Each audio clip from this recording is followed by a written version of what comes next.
ನಮಸ್ಕಾರ ಸ್ನೇಹಿತರೆ, failure YouTube ಚಾನಲ್ಗೆ ಸ್ವಾಗತ.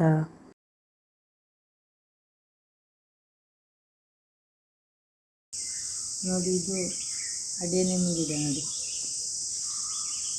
ಇದು ಡಬಲ್ ಪೆಟಲ್. ಇದು ನೋಡಿದ್ದೆ ಈ ಕಲರು.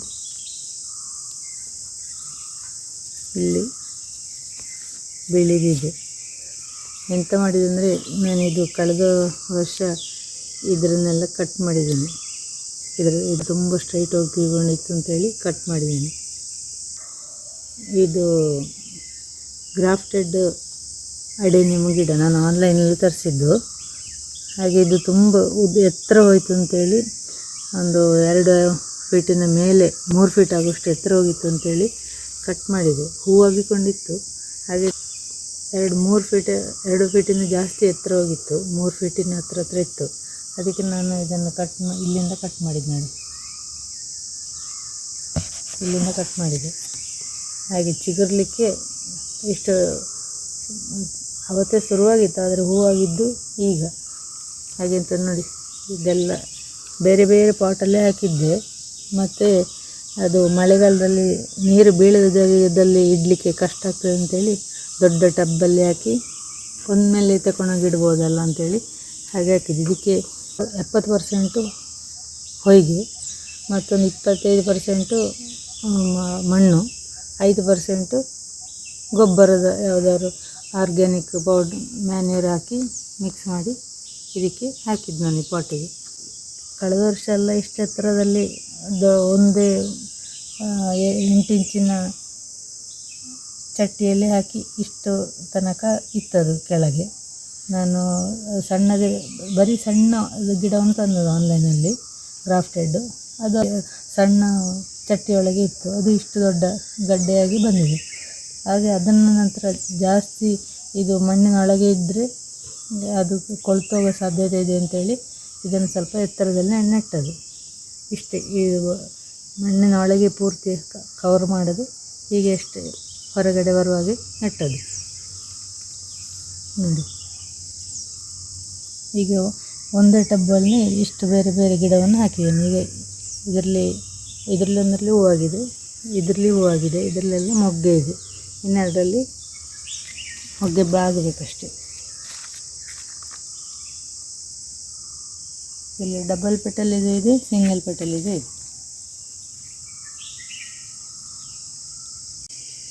ಹೂವಾಗಿ ಮುಗ್ದ ಮೇಲೆ ಇದರಲ್ಲಿ ಕೋಡ್ ಆಗ್ತದೆ. ಆ ಕೋಡಿನಿಂದ ಬೀಜ ಅದನ್ನು ನಾನು ಹೀಗೆ ಸಣ್ಣ ಸಣ್ಣ ಕಪ್ಪಲ್ಲಿ ಬೀಜ ಹಾಕಿ ಅದರಿಂದ ಬೀಜದಿಂದ ಆದ ಗಿಡ ಇದು. ಇದೆಲ್ಲ ಸಿಂಗಲ್ ಪೆಟಲ್ಲೇ.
ಕಸಿ ಜಾತಿದೆ ನೋಡಿ. ಇದು ಮೆರೂನ್ ಕಲರ್ ನೋಡಿ, ಇಲ್ಲಿ ಉಂಟು ಬೆಳೆದ್ರೆ.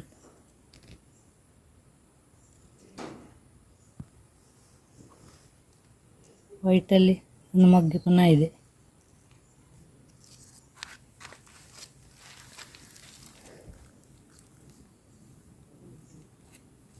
ಇದೆಲ್ಲ ಕಸಿ ಗಿಡಗಳು. ಕಸಿ ಗಿಡಲ್ಲಿ ಕೋಡ್ ಆಗೋದು ಕಡಿಮೆ. ನಮ್ಮಲ್ಲಿ ಆಗಲಿಲ್ಲ ಕೋಡು, ಬೀಜ ಆಗಲಿಲ್ಲ ಅದರಲ್ಲಿ ನೋಡಿ. ಇದು ಬೀಜದಿಂದ ಮಾಡಿದಂಥ ಗಿಡ. ಇದಕ್ಕೆ 3-4 ವರ್ಷ ಆಯಿತು ಈ ಗಿಡಕ್ಕೆ. ಕಳೆದ ವರ್ಷ ಕಟ್ ಮಾಡಿದ್ದೇನೆ ಇಲ್ಲಿಂದ ತುದಿ ಭಾಗವನ್ನು. ಇದು ಪುನಃ ಕವಲು ಹೊಡೆದು ಇದರಲ್ಲಿ ಈಗ ಹೂವಾಗಿದೆ ಮತ್ತು ಬೀಜವು ಕೂಡ ಆಗಿದೆ. ಈಗ ಇಲ್ಲಿದೆ, ಇನ್ನೊಂದು ಇಲ್ಲಿ ಗಿಡದಲ್ಲಿದೆ. ಇದು ಇನ್ನೂ ಕೂಡ ಬೀನ್ಸ್ ಥರ ಉದ್ದ ಬೆಳೆದು ಉದ್ದ ಬರ್ತದೆ. ಆಮೇಲೆ ಅದು ಒಣಗಿ ಬೀಜ ಆಗ್ತದೆ.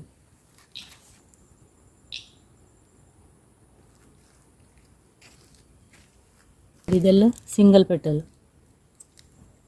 ಇದೆಲ್ಲ ಗಿಡಕ್ಕೂ ಕೂಡ 4-5 ವರ್ಷ ಆಯಿತು. ನಾನೆಲ್ಲ ಆನ್ಲೈನಲ್ಲಿ ತಂದಂಥ ಗಿಡಗಳು. ಇದೆಲ್ಲ ಆನ್ಲೈನಲ್ಲಿ ತಂದ ಗಿಡ. ಡಬಲ್ ಪೆಟಲ್ನ ಗಿಡ ಎಲ್ಲ ಆನ್ಲೈನಲ್ಲಿ ತಂದದ್ದು. ಕಸಿ ಗಿಡಗಳನ್ನೆಲ್ಲ ಆನ್ಲೈನಲ್ಲೇ ತಂದದ್ದು. ಇದು ಈ ಬೀಜದ ಗಿಡ, ಬೀಜದಿಂದ ಗಿಡ ಮಾಡಿಕೊಂಡದ್ದು.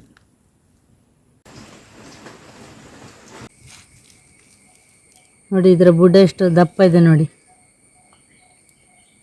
ಇದಕ್ಕೆ ಶಿಫ್ಟ್ ಮಾಡಿ 1 ವರ್ಷ ಆದದ್ದು. ಕಳೆದ ವರ್ಷ ಇದಕ್ಕೆ ಈ ದೊಡ್ಡ ಟಬ್ಬಿಗೆ ಹಾಕಿದ್ದು. ಇಲ್ಲರ ಸಿಂಗಲ್ ಚಟ್ಟಿಯಲ್ಲೇ ಇತ್ತು. ಆವಾಗ ಇಷ್ಟು ದಪ್ಪ ಇರಲಿಲ್ಲ. ಈಗ ನೋಡಿ ಇದಿಷ್ಟು ದಪ್ಪ ಬಂದಿದೆ ಇದರ ಬುಡ.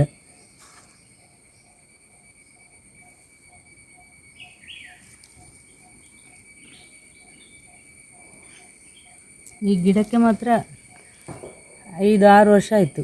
ನಾವು ಆನ್ಲೈನಲ್ಲಿ ತಂದದ್ದು. ಆನ್ಲೈನ್ ತರುವಾಗ ಬರೀ ಇಷ್ಟು ಉದ್ದ ಇತ್ತು ಅಷ್ಟೇ ಗಿಡ.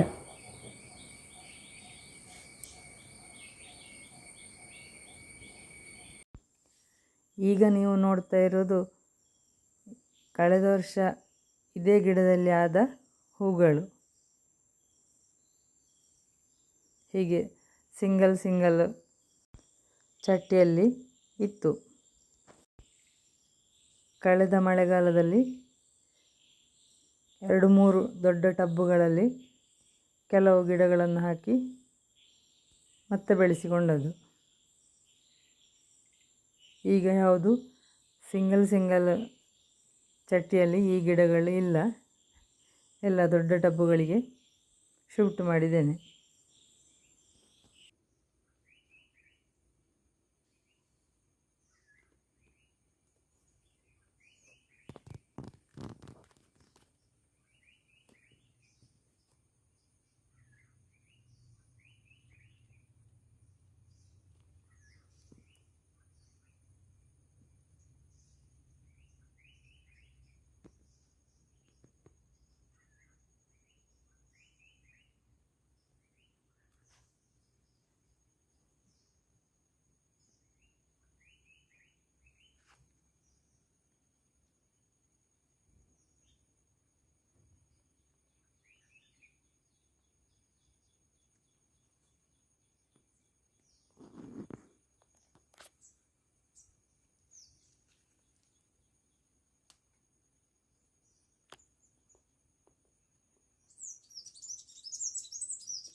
ಇದು ಅಡೆನಿಯಮ್ ಗಿಡ, ಬೀಜದಿಂದ ಮಾಡಿದ ಗಿಡ.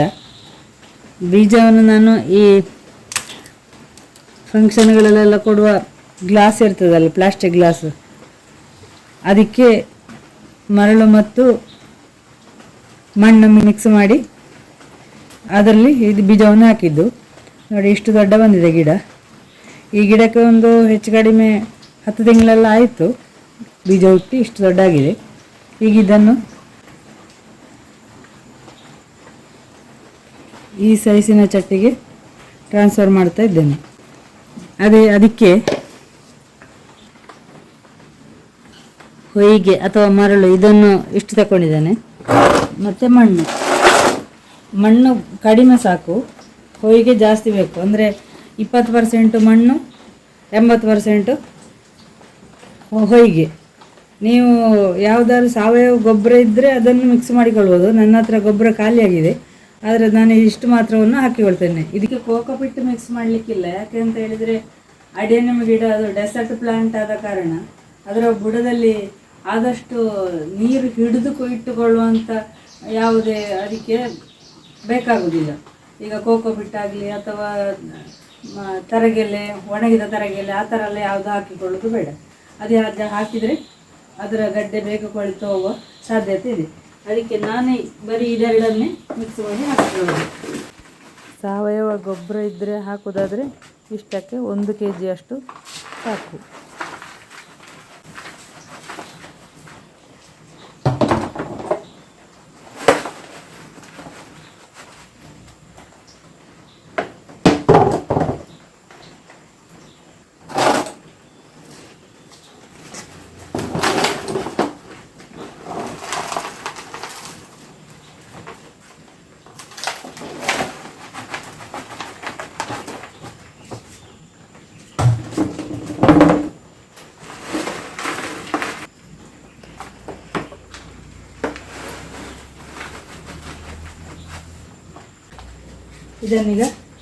ಇದೀಗ ಮಿಕ್ಸ್ ಆಯಿತು. ಇದನ್ನೀಗ ಚಟ್ಟಿಗೆ ಹಾಕಿಕೊಳ್ಳುವ. ಇದರಲ್ಲಿ ಜಾಸ್ತಿ ಹೋಲುಗಳಿರುವ ಕಾರಣ ಈ ಬರೀ ಹೊಯ್ಗೆ ಜಾಸ್ತಿ ಇರೋದಲ್ಲ, ಅದಕ್ಕೋಸ್ಕರ ನಾನು ಇದಕ್ಕೆ ಹಂಚಿನ ತುಂಡುಗಳನ್ನು ಅಡಿಭಾಗಕ್ಕೆ ಇಟ್ಟುಕೊಳ್ತೇನೆ. ಅಂದರೆ ನೀರು ಹಾಕುವಾಗ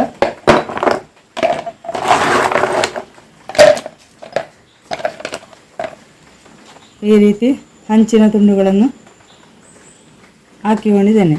ಯಾಕೆಂದರೆ ನೀರು ಬಸಿದು ಹೋಗಲಿಕ್ಕೂ ಒಳ್ಳೆಯದು, ಹಾಗೆ ಹೋಗುವಾಗ ಈ ಹೊಯ್ಗೆ ಮಣ್ಣೆಲ್ಲ ಕೊಚ್ಚಿಕೊಂಡು ಹೋಗೋದಾಗೆ ಇರಲಿಕ್ಕೂ ಒಳ್ಳೆಯದಾಗ್ತದೆ. ಅದಕ್ಕೋಸ್ಕರ ನಾನೀಗೆ ಹಂಚಿನ ಪೀಸುಗಳನ್ನು ಕೆಳಗಡೆ ಹಾಕಿಕೊಳ್ತಾ ಇದ್ದೇನೆ.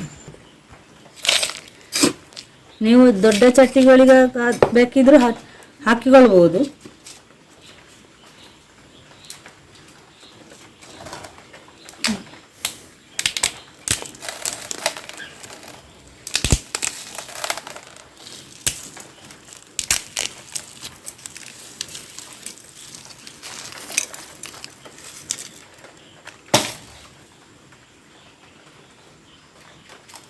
ನೋಡಿ ಈ ರೀತಿ ಇದೆ.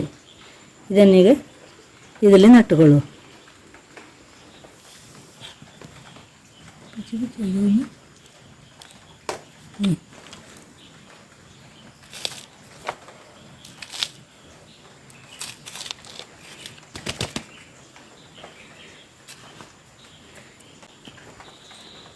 ಈ ರೀತಿ ಎಲ್ಲ ಮಣ್ಣಾಕಿ ಗಿಡಗಳನ್ನು ನೆಟ್ಟುಕೊಂಡ್ರೆ ಆಯಿತು. ಈ ಗಿಡಕ್ಕೆ ಬಿಸಿಲಿದ್ದಷ್ಟು ಒಳ್ಳೆಯದು, ನೆರಳಿಗಿಂತ ಇದು ಹೆಚ್ಚು ಬಿಸಿಲನ್ನೇ ಇಷ್ಟಪಡೋದು ಈ ಗಿಡ.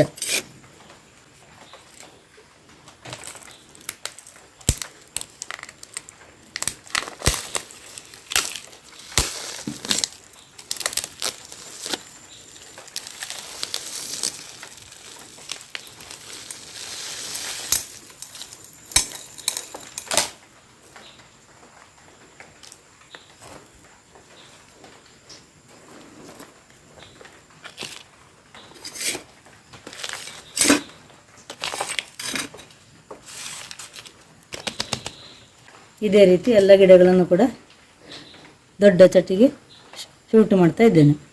ಮತ್ತು ಇನ್ನೊಂದು ಗಿಡ ನೆಡುವಾಗ ಇಷ್ಟು ಸಣ್ಣ ಗಿಡ ನೆಡುವಾಗ ಇಲ್ಲಿ ತನಕ ಮಿಶ್ರಣ ನಿತ್ರ ಸಾಕು.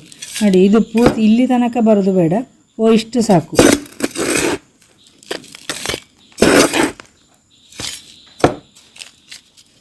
ನೋಡಿ,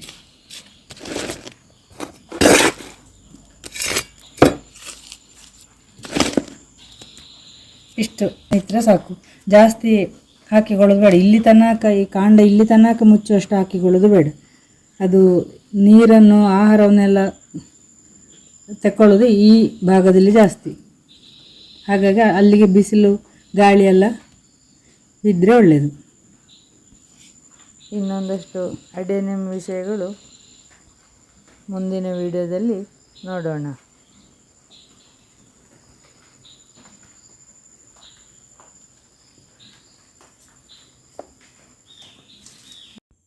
ವಿಡಿಯೋ ನೋಡಿದ್ದಕ್ಕಾಗಿ ಧನ್ಯವಾದಗಳು.